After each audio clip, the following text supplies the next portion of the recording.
O Senhor esteja convosco. Ele está no meio de nós. Proclamação do Evangelho de Jesus Cristo segundo Mateus. Glória a vós, Senhor. Naquele tempo disse Jesus aos seus discípulos: Pedi e vos será dado, procurai e achareis, batei e a porta vos será aberta. Pois todo aquele que pede recebe, quem procura encontra, e quem bate a porta será aberta. Quem de vós dá ao filho uma pedra quando ele pede um pão?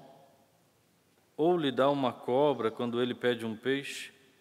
Ora, se vós que sois maus sabeis dar coisas boas a vossos filhos, quanto mais o vosso Pai que está nos céus dará coisas boas aos que lhe pedirem.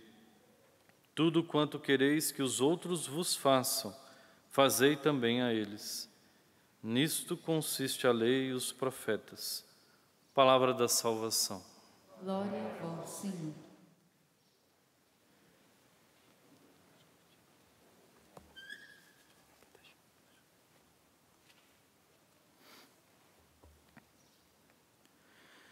Meus irmãos e minhas irmãs, a liturgia de hoje vem nos impulsionar a importância de um dos 3 pilares da Quaresma, a oração.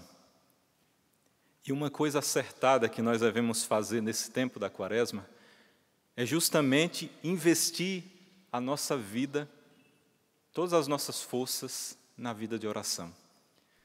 Intensificar a nossa vida íntima com o Senhor. Muitos nesse tempo da Quaresma, a maior preocupação é qual a penitência que eu vou fazer. E às vezes ficam preocupados com isso e perdem tempo. E às vezes a penitência é até um peso nesse tempo da Quaresma. Sendo que o que é mais importante que Deus quer nesse tempo é a tua alma perto dEle. É que você se aproxime dEle. Portanto, se as nossas penitências são um peso nesse tempo, não vai ter o fruto necessário de aproximação a Deus. Se as nossas penitências quaresmais não nos aproximarem de Deus, serão apenas sacrifícios vazios. O Senhor deseja estar conosco sempre. Por isso Ele se encarnou, para estar conosco com a humanidade, para nos salvar. Por isso o Senhor quis estar presente todos os dias. Faze isto em memória de mim, todos os dias presente na Santa Eucaristia. E Ele não se cansa de nos convidar para estarmos na sua presença. O Senhor deseja a tua alma, Ele anseia pela tua alma. E ao mesmo tempo que Ele deseja a tua alma, Ele deseja que nós também desejemos estar na sua presença. Como a corça anseia pelas águas correntes, assim suspira minha alma por ti, ó meu Deus, como diz um dos salmos.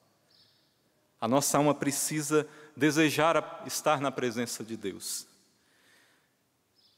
O Evangelho de hoje, naquele tempo disse Jesus aos seus discípulos: Pedi e vos será dado, procurai e achareis, batei e a porta vos será aberta.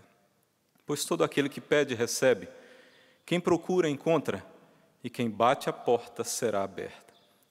Diante dessa verdade, então, não quer dizer que tudo que nós pedirmos a Deus, Ele irá nos conceder. Não é isso? Não. Não é isso que o Evangelho nos diz. Se eu pedir, Deus vai me dar. Se eu buscar, eu encontrarei. Se eu bater a porta, se abrirá. Deus não está falando isso. Tudo que eu pedir, Ele vai me dar. Veja, você pode até pedir tudo o que você quiser. Pode gritar, como no Salmo fala. Você é livre. Mas Deus, Ele vai te dar aquilo que for essencial, aquilo que for realmente útil, aquilo que for o melhor para a tua salvação. Por isso, antes de gastar tempo rezando errado, vamos aprender a rezar da devida forma, da forma correta, de não gastar as nossas energias gritando de forma errada.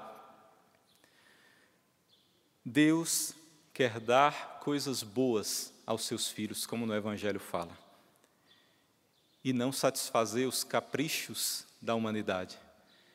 Ele quer me dar coisas boas, te dar coisas boas, mas não quer satisfazer os nossos caprichos, aquilo que eu quero, aquilo que eu estou esperneando, pedindo ao Senhor como uma criança birrenta, para que Deus atenda de todas as formas. Deus, Ele nos vai dar coisas boas, aquilo que é necessário, e não atender todos os nossos caprichos. Mas tenha plena certeza que Deus é onisciente, Ele sabe de todas as coisas, e Ele sabe do mais profundo da tua alma o que se passa, e sabe o que realmente é necessário para a tua salvação. Fique despreocupado, não se preocupe, não gaste energias com tantas preocupações, com preocupações exageradas. Deus sabe o que é melhor para você. E como não sabemos pedir direito, não sabemos fazer a oração correta para Deus, Ele mesmo se antecede a isso. Quantas vezes Deus já nos deu coisas maravilhosas, sem nem ao menos abrirmos a boca para pedirmos a Ele? Ele, como um pai atencioso e amoroso, Ele antecede aos nossos pedidos, porque Ele já sabe, como eu falei, Ele é onisciente. Nesse Evangelho, Jesus nos dá uma resposta a todos aqueles que acham que Deus está surdo, que não escuta a oração, que não escuta o teu grito.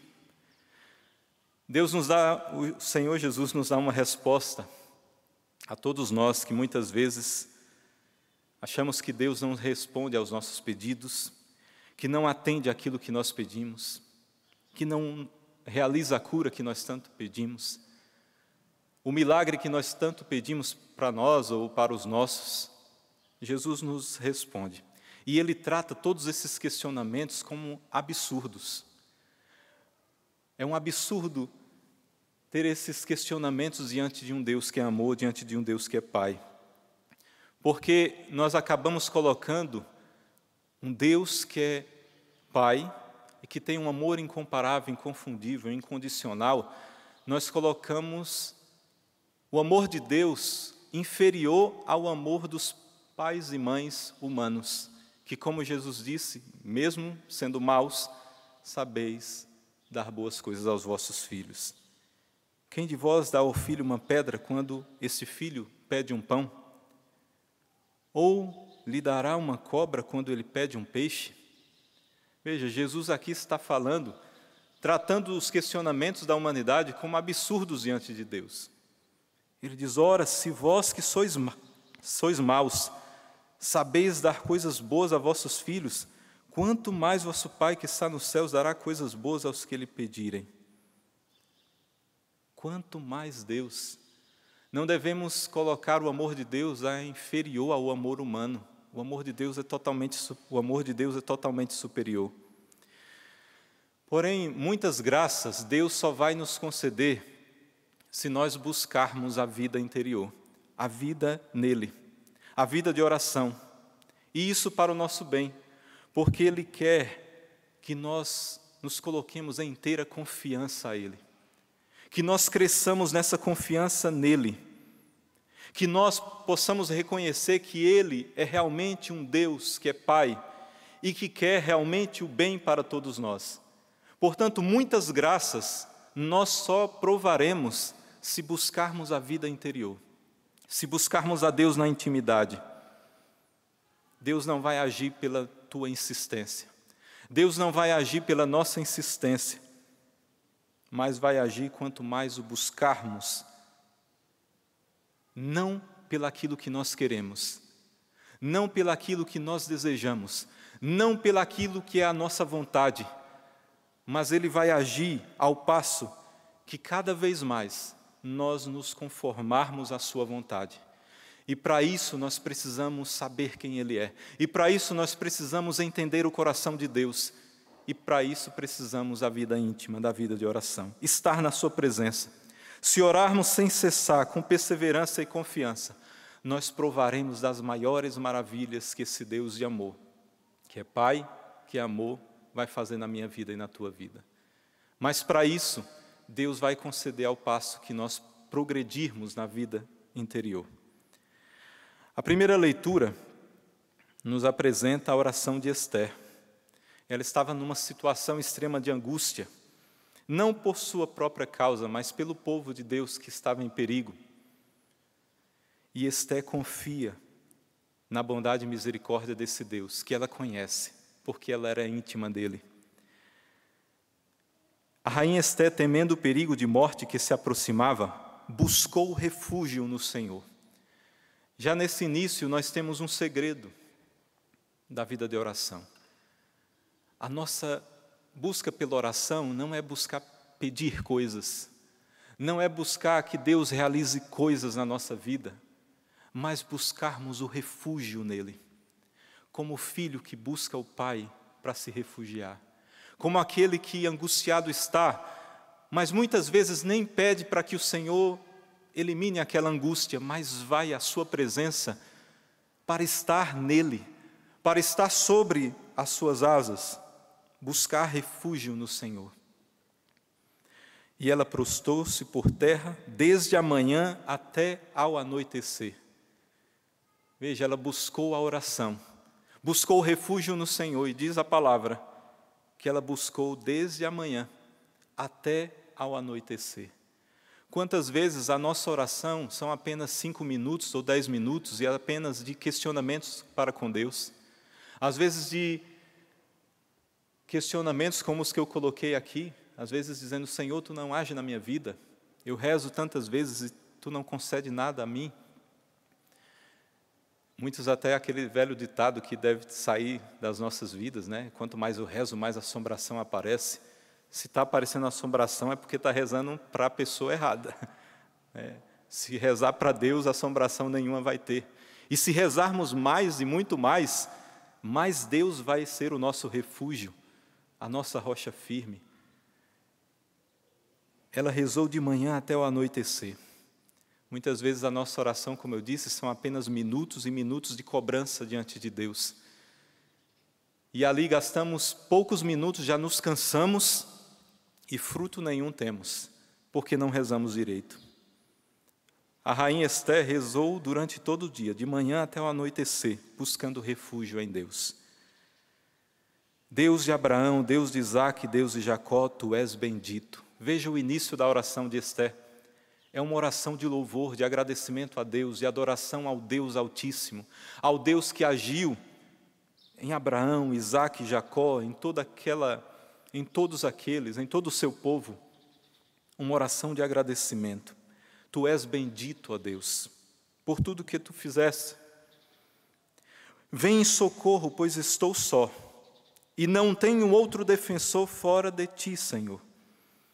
Ao mesmo tempo que ela vai dizendo: estou só, estou precisando de Ti, Senhor, ela ao mesmo tempo declara que não existe outro Deus além dEle, que não existe outro refúgio além dEle, não existe outro defensor a não ser Deus. Senhor, eu ouvi dos livros de meus antepassados que Tu libertas até ao fim todos os que Te são caros. Veja, ela lembrou da história de salvação do povo de Deus, dizendo que, ao ler a história dos antepassados, viu que o Senhor liberta até o fim aqueles que são caros. E veja, toda a humanidade é cara diante de Deus. Eu e você, nós fomos salvos, comprados por um alto preço, o preço do sangue de Cristo. Um alto preço porque Deus nos ama. E quando nós estivermos diante de Deus, louve ao Senhor por tudo isso. Não fique só pedindo, só questionando a Deus, e nem faça isso. Louve a Deus, busque refúgio em Deus. Reze, seja de manhã até o anoitecer, mas que a tua oração seja inteiramente uma adoração de uma alma que adora o Senhor em espírito e em verdade, na grandeza de Deus. Agora, Senhor, ajuda-me. A mim que estou sozinha e não tenho mais ninguém senão a Ti, Senhor meu Deus. Vem em meu auxílio na minha orfandade. Uma das definições de oração é que a oração é uma elevação da alma para Deus, para render-lhe homenagens devidas e pedir-lhe graças. Só que essas graças não são aquelas que eu quero, que eu estou insistindo, mas as graças necessárias para que possamos crescer em santidade e assim glorificar ainda mais a Deus. Veja, a oração é a elevação da alma para Deus, para render-lhe homenagem, para pedir graças, mas as graças que eu pedir sejam as graças para a minha santificação, para que eu possa crescer mais na presença de Deus e assim glorificá-lo. Quando começamos a orar verdadeiramente, elevamos a nossa alma a Deus, rendendo homenagens, graças, adoração a Ele, contemplando na sua infinita misericórdia, nós vamos deixando cair as nossas vontades, vamos deixando cair aquilo que é somente nossa vontade.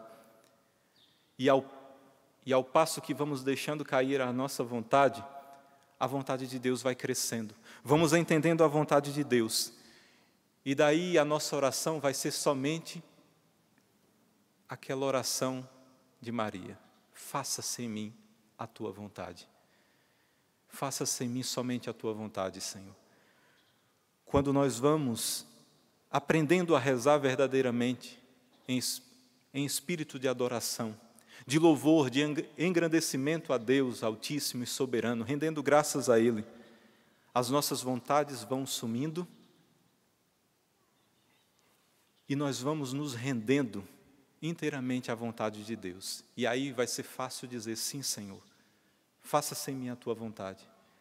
E aí Ele vai fazer o que Ele sempre quis, que é nos salvar, nos santificar. Lembre-se que a nossa oração não é para convencer a Deus das nossas necessidades, mas para entendermos a vontade de Deus a nosso respeito. A oração não é para convencer a Deus sobre as nossas vontades e necessidades, mas entendermos a vontade de Deus e nos rendermos a ela. O salmo de hoje diz: naquele dia em que gritei, vós me escutastes, ó Senhor. Eu agradeço o vosso amor, vossa verdade, porque fizestes muito mais que prometestes. Naquele dia em que gritei, vós me escutastes e aumentastes o vigor da minha alma. Não quer dizer aqui que o salmista estava gritando, desesperado. É uma forma poética. Os salmos são poesias de Davi, de Asaf, de Coré, daqueles compositores dos salmos. E veja que é uma oração de agradecimento. Eu agradeço o vosso amor, vossa verdade, porque fizesse muito mais do que prometestes. E Deus faz muito mais do que Ele promete. E Deus faz muito mais do que nós esperamos dEle. É só buscar refúgio nele, confiar inteiramente nele e deixar que Ele faça todo o resto. Se buscarmos o Senhor em primeiro lugar, todas as outras coisas nos serão dadas por acréscimo. Olhai os lírios do campo, as aves do céu, Deus cuida. Eles não precisam fazer esforço algum, Deus cuida. Quanto mais nós, criaturas amadas, feitas à imagem e semelhança de Deus, Deus vai fazer o melhor para mim e para você. Basta diminuirmos a nossa vontade, o nosso querer, e começar a entender e perceber qual a vontade de Deus. Para isso, mergulhe na vida íntima com o Senhor. Como eu disse, essa liturgia nos faz mergulhar na oração. Tanto a primeira leitura, na oração de Esther, quanto na oração do salmista, quanto no Evangelho, o Senhor nos ensinando a orar. O último detalhe, quando Deus fala que o que nós pedirmos, Ele nos dará, se buscarmos, encontraremos, se batermos a porta, Ele nos dará. No Evangelho de Lucas, Ele nos garante esse detalhe. Nesse Evangelho de hoje, de Mateus, não dá esse detalhe, mas Lucas nos dá. Ele diz que Deus nos dará o Espírito Santo, que é o presente maior, a graça maior e a dádiva maior que Ele pode nos dar. Se você pedir, buscar e bater a porta, Deus nunca vai negar o Espírito Santo. Porque é o Espírito Santo que é aquele que vai nos ajudar a compreender qual é a vontade de Deus. Nossa Senhora, o anjo Gabriel, o arcanjo Gabriel falou, ela: como se dará isso? Ele disse: o Espírito Santo repousará sobre ti, a força do Altíssimo te cobrirá com a sua sombra. É o Espírito Santo que vai nos dar clareza da vontade de Deus. Quanto mais plenos do Espírito, mais entenderemos a vontade de Deus e mais assim esqueceremos um pouco da nossa vontade, sabendo que Deus é Pai e que Ele nos dará coisas boas, maravilhosas, coisas que nem pensamos, vai nos surpreender. E mais ainda, Ele sempre nos dará aquilo que é o melhor que Ele tem, que é o Espírito Santo dEle. Só isso basta. Na tua oração, engrandeça ao Senhor, busque refúgio no Senhor. Faça pedidos de graças, mas as graças pela tua santificação, para que mais e mais você cresça na vontade dEle. E se for pedir alguma coisa, peça o Espírito Santo. E diga: Espírito Santo, faça-se em mim, segundo a vontade de Deus. Louvado seja o nosso Senhor Jesus Cristo.